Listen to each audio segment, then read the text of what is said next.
This week, we're talking about the cognitive and language development of school age kids. The school age years, those years between 6 and 11 in particular, are important for the development of cognitive skills, personality, a child's motivation, and relationships.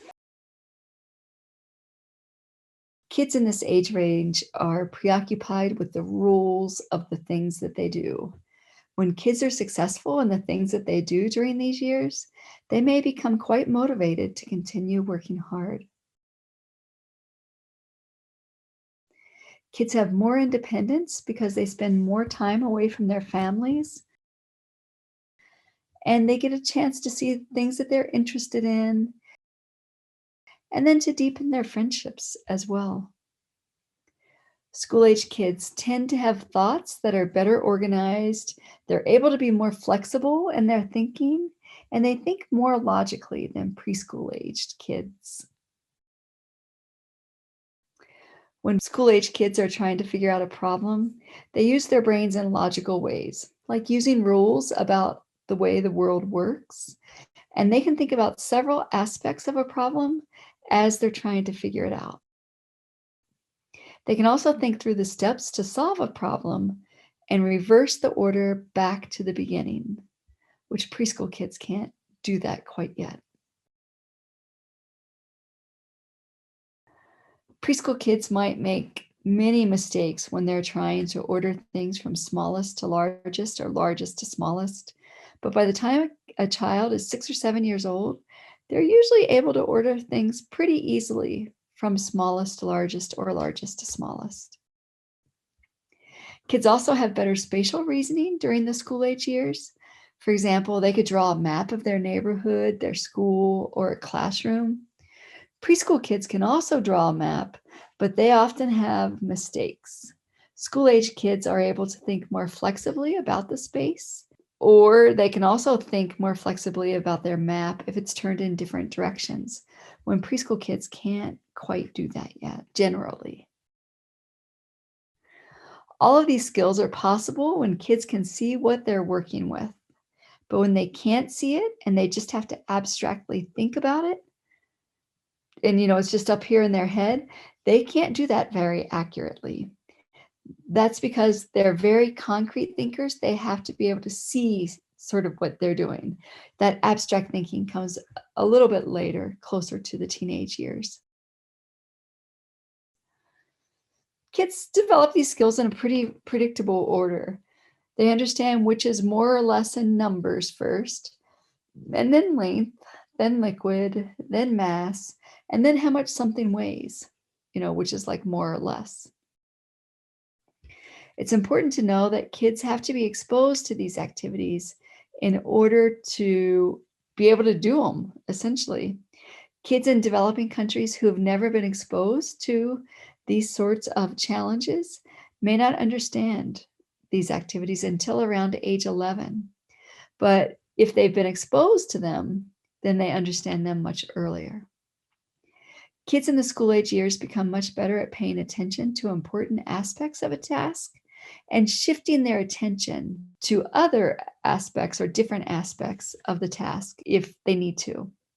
This progress continues throughout their school years and into adolescence.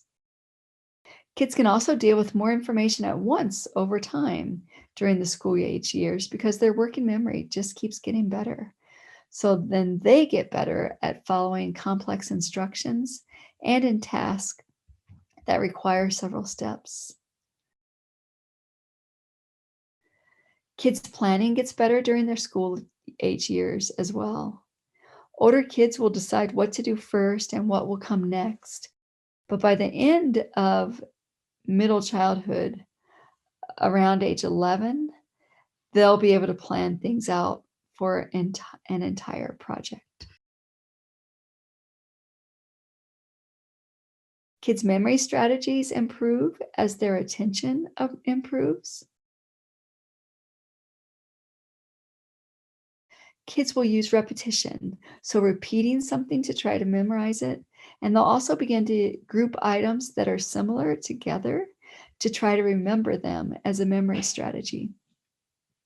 As they get older, kids will also use memory strategies like grouping items that might not be so similar so that they need fewer categories to remember.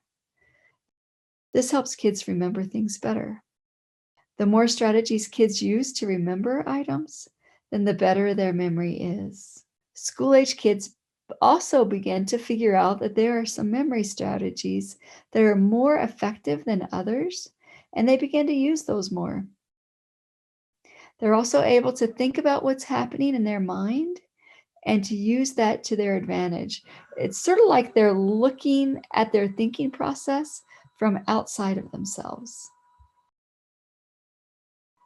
In order to learn how to read, kids have to see single letters and combinations of letters and understand what sounds they make. They also need to recognize sight words, which are common words that kids just automatically know what they are. Their brain sees those letters together after they've seen them many times, and it just automatically knows, like the word the and, after they've been exposed to them many times. When they recognize sight words, that helps them to read better. They also have to remember what it is that they've been reading so they can understand it. These skills need to be done automatically over time. There are two skills that are important for learning to read. One is phonological awareness, and the other is having experiences with stories and reading.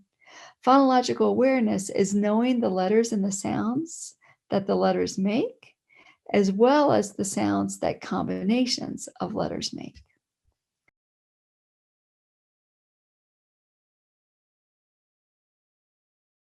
Kids have to understand and have experience with stories and poems as well. And then they also, of course, have to be able to translate those symbols or the letters into sounds. So they need to be able to do both of these in order to read and to understand. The more we can read to our kids or tell them stories, the more successful they're likely to be when it's time to come to read. In math, kids have to understand number concepts and counting, first of all.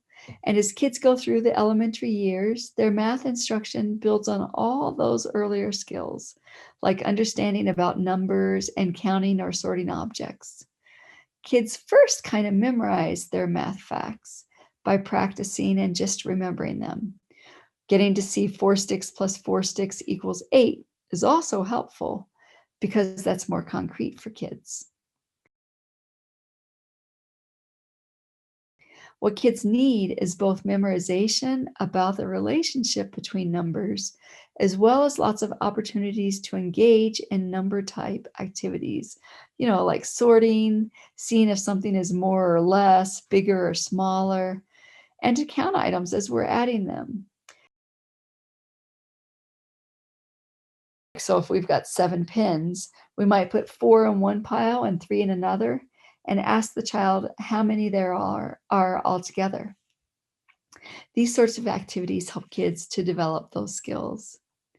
Now, when we think about language development, kids' language development increases from around 13,000 words when they're 5 to around 40,000 words by the time they're 11 years old. Once kids learn a word like happy, it's easy for them to learn a word like happiness because they understand the root word. Just like when kids are younger, it's helpful for kids to talk with other kids and adults who are more expert speakers. But it's important to know that kids actually learn the most new language or words from reading. And that's because there are a lot more words included in things that kids read, like, in books or magazines. There might be things like hurricanes, mermaids, unicorns, wizards that are mentioned in books, versus if you think about just when you're talking to your kids, we don't have all that diversity in our words with kids. We're usually talking to them about, all right, pick your toys up. We're going to go to the store. But and that's just because we tend to talk about things that are happening, what we're doing, what we see. Whereas in a book, we can just be transported to a fantasy land of so many possibilities. Reading comprehension, which is what kids understand when they're reading, and reading habits, how often they sit down to read, strongly predict kids' vocabulary in high school. The great thing is that when kids read more, they keep getting better and they keep developing these skills. That's why there are so many programs that encourage kids to read 20 minutes every day. Kids also understand that words might have several meanings during the school age years. So kids might understand something like, she's not the sharpest tool in the shed. They usually don't understand that younger, but within those school age years, they begin to get that use of words. And this understanding of words impacts kids' humor, and they really like riddles or jokes that might play with the different meanings of a word. During the school age years, kids also understand the passive use of language better, and they'll often use it. So that they might say, it was hit, or they might say, it was hit and broke when Mary fell. Younger kids aren't very good at the passive tense of verbs, but kids in the school age years are really beginning to understand that. And when kids turn, when they're around 8 or so, they tend to begin to understand irony and sarcasm as well. So that's a lot of information about cognitive development and language development. I hope you find it helpful.